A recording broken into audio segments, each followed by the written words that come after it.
Hey guys, we are back to reflect more on our scripture readings on the Sunday prep on this beautiful, beautiful day of the Lord that we are experiencing, celebrating, and working towards our ways to be towards Him. So, Jim, this morning, is it a good day or is it a bad day? Well, it's a good day. It's a good day for a lot of reasons. Well, any day with the Lord is a good day. So there you go. You got that. Of Amen. course. But it's a beautiful day. Things are moving along. Life is good. It's not a good day because of this, but I was thinking, it's a very full week. We were chatting earlier how like there's something going on every night this week. But I'm doing okay. Father Matt, I'm curious about how you're doing because Father Zig is away at the moment. He'll be back next week, and so you're kind of running the show. You've got everything, all the responsibilities, all of the liturgies, all of the meetings, all of the work to be done. So, how are you doing with kind of carrying the weight of the parish on your shoulders right now? To be honest with you, I will be truly honest. I have so many people around me who are helping that it is not a burden whatsoever. That's a blessing in the church, in the house of the Lord. There are always people around to help, to support, to share the responsibility. So honestly, I'm great, and with all this, as you said, yes, literally there is something every single day during the week, and of course weekend, all the masses that are to be celebrated. But uh, the Lord is giving me the strength through the parish, through people of the parish, because they are the church. So hey, can even express that truly my words. So I'm great. I'm very happy. As we are I started a little with trickier question. Is it good or is it bad?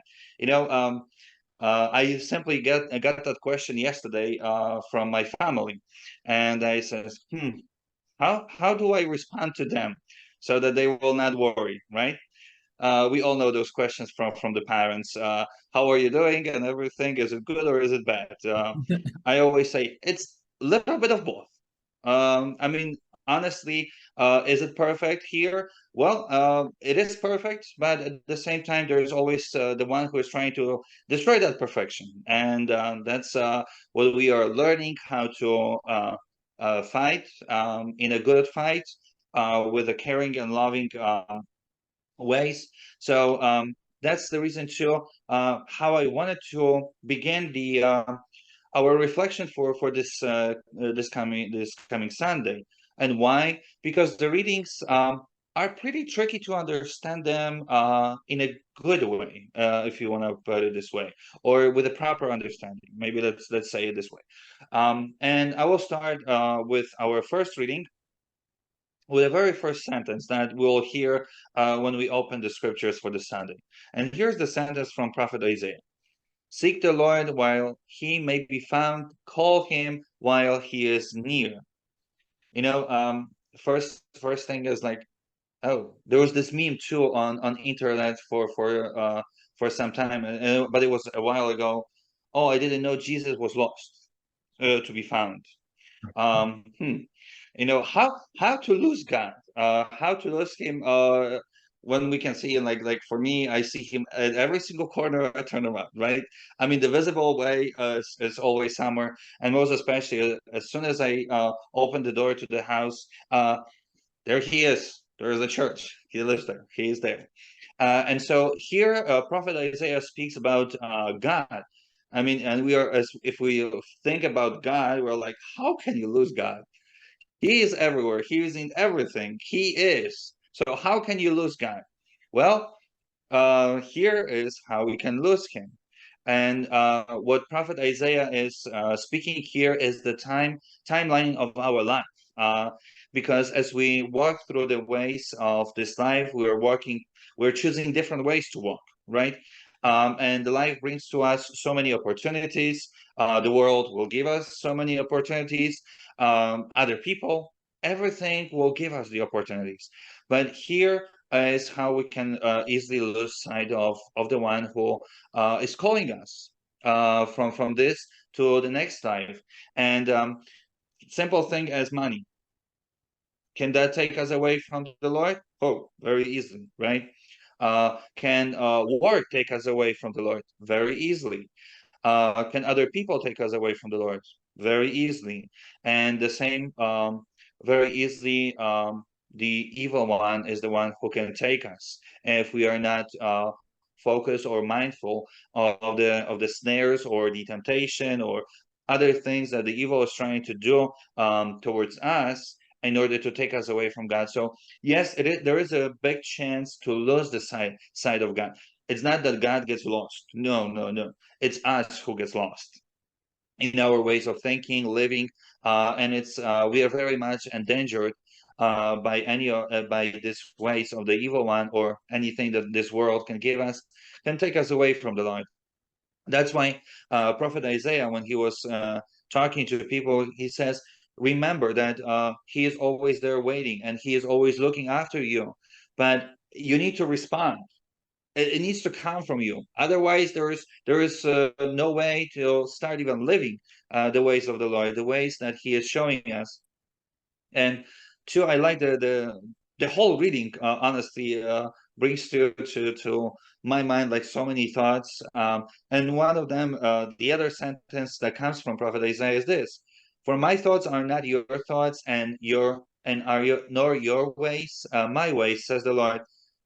Yeah, the Lord works beneath and inside of us, with us and constantly around us. And yes, it's easy to miss him, because in the visible way, like we can see each other, like I see Mr. Clancy, like I see fathers, like I see any of you in the church.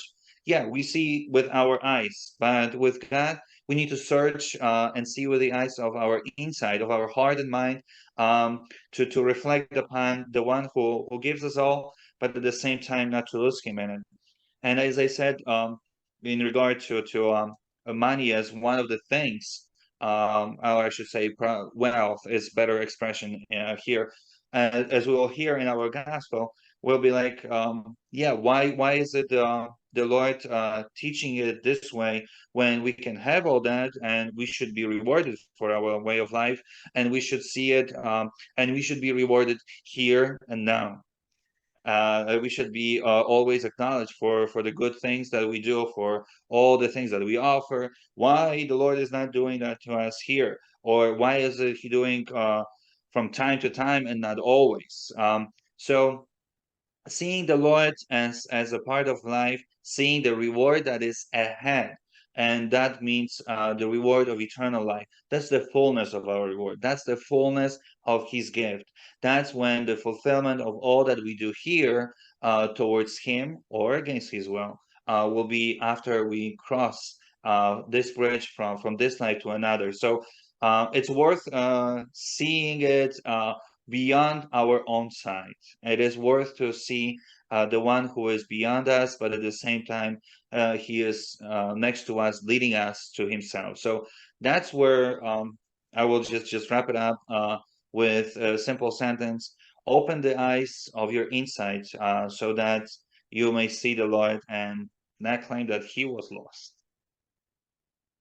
Yeah, that's really interesting. Father, there's a lot of different thoughts that are going through my head, and I like what you're kind of highlighting here about the different possible things that might distract us or kind of pull us away from the very obvious closeness that God has to us.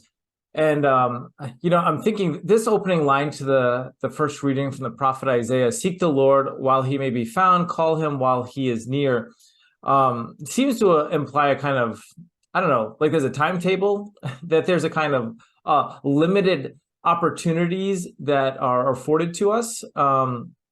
And so, one of the things that I suppose becomes a bit of a detriment to the, or I don't know, what's a good word? A challenge to the life of faith kind of here in our modern, comfortable suburban American experience is that, we have multiple churches. We were just talking earlier this morning, Father, about how many churches there are close by to us, and how many parishes are doing this or that, and we've got this going on, and there's, so the idea of God and faith is kind of around us, and while we might kind of and rightly so, grumble that the culture is losing God and losing faith, and that's certainly true, kind of broadly speaking. I certainly wouldn't say that the church or God, kind of in a general sense, are, publicly explicitly persecuted, like in the sense that churches are closed and it's illegal to be a Christian and we're going to be arrested and put on trial or killed.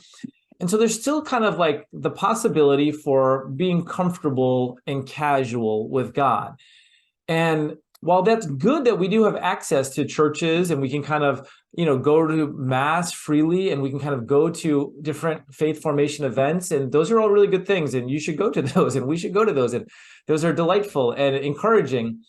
I think sometimes that comfort can provide an accidental complacency, right? Where because it becomes so available, the sense of urgency or importance seems to get diminished because, well, if I don't go to the thing this Thursday, I guess I'll go to the thing next Thursday. If I don't go to mass this weekend, I can always go next weekend. If I don't, and so there's always this idea of pushing things off. And I know for myself, as far back as I can remember, I have always been a terrible, awful, chronic procrastinator. I will push off to the last minute any project. When I was a kid, homework assignments,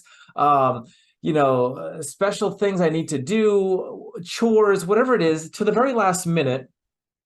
In fact, I think you mentioned seeing like a meme online. I saw one that said something like, regards to cleaning your house, like something like, I don't need a housekeeper. I just need someone to call me and tell me that they're coming to visit in 15 minutes and you'll quickly run around and clean your house. And so I thought that was funny because that's very much me. My wife and kids would sometimes like roll their eyes because, I'll frantically want to clean the house because somebody's coming over shortly or whatever. And so anyway, that's all to say this, that I tend to be a chronic procrastinator, to push things off to the last minute. And I think in the life of faith, this is a really dangerous habit to fall into, a really dangerous practice to fall into, because the reality is that I don't know, and you don't know, none of us know when we're going to have that last opportunity to seek the Lord, to turn to him, to be in friendship with him, to worship him, to receive his grace and his life sacramentally.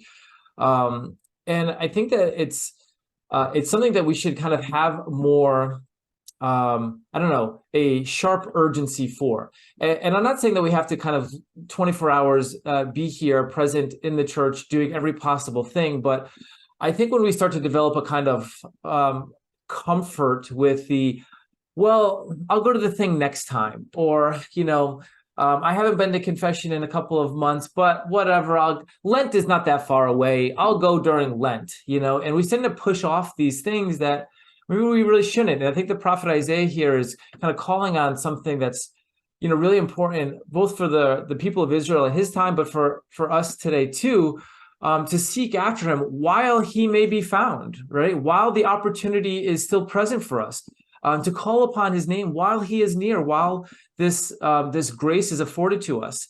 I remember hearing when I was in college a quote, and someone said it was from St. Augustine, but I don't know if that's true. I think they may have made it up and said it was from St. Augustine, like one of those fake quotes. But I always kind of liked the quote. It always stuck with me.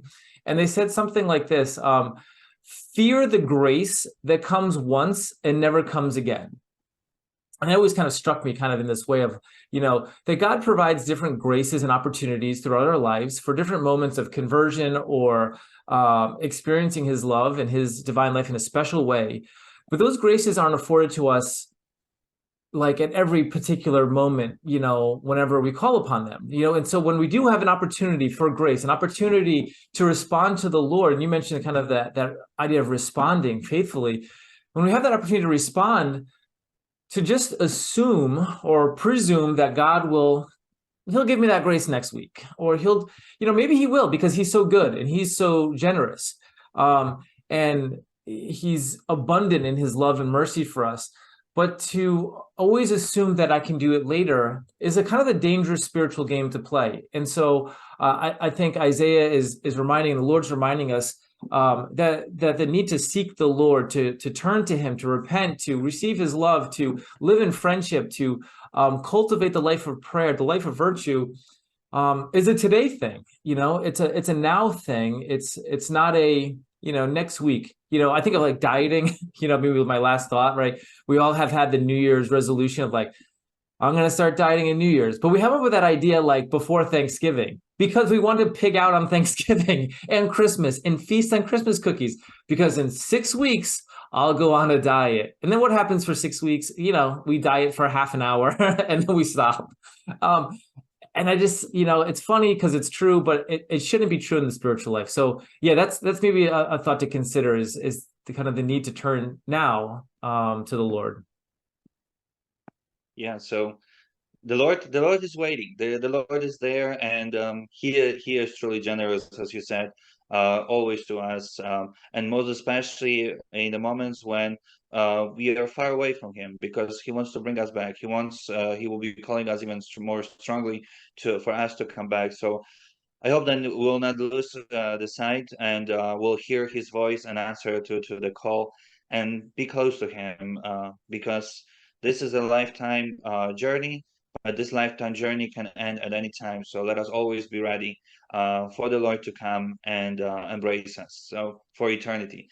We'll see you on Sunday. Blessed and safe, and let's hope a little warmer weather that we will have for over the weekend. God bless you all. Bye, everybody.